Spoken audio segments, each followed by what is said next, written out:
నిధులు డిపిఆర్లు లేకుండా railway zone కు శంకుస్థాపన చేస్తే సరిపోదని ప్రజా సంఘాల జేఏసీ కన్వీనర్ జేటీ రామారావు అన్నారు.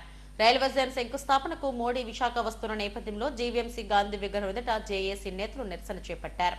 2 దశాబ్దాలుగా విశాఖ రైల్వే జోన్ కోసం పోరాడుతున్నామని చెప్పారు. బడ్జెట్ లో నిధులు కేటాయించకుండా డిపిఆర్ లోగోలు లేకుండా రైల్వే జోన్ కు శంకుస్థాపన చేయడం అంటే హడావిడిలా కనిపిస్తుందని అన్నారు. దీనిపై ప్రధాని స్పష్టత ఇవ్వాలని, రైల్వే ప్రమాదాలు నివారించేందుకు సేఫ్టీ కమిషనర్ ను నియమించాలని కోరారు.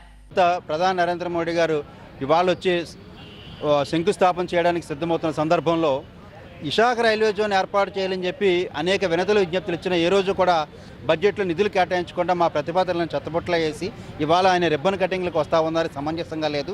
ఒక ప్రాజెక్ట్ రిపోర్ట్ లేదు, డిపిఆర్ కానీ, ఎస్టిమేషన్ కానీ, స్టాఫ్ క్వార్టర్స్ కానీ, ఉద్యోగుల పని విభజన కానీ, ఎలాంటి అంచనాలు కానీ, డిపిఆర్లు కానీ, లోగోలు కానీ, సింబల్స్ కానీ ఏమీ లేకుండా ఆయన వచ్చి ప్రారంభోత్సవం చేస్తే ఈ ప్రాజెక్ట్ ఎట్లా ముందుకెళ్తుంది? ప్రాజెక్టుకి ప్రజాభిప్రాయ సేకరణ జరపాల్సిన అవసరం ఉంది. ప్రాజెక్టుకి నిధులు కేటాయించాల్సిన అవసరం ఉంది.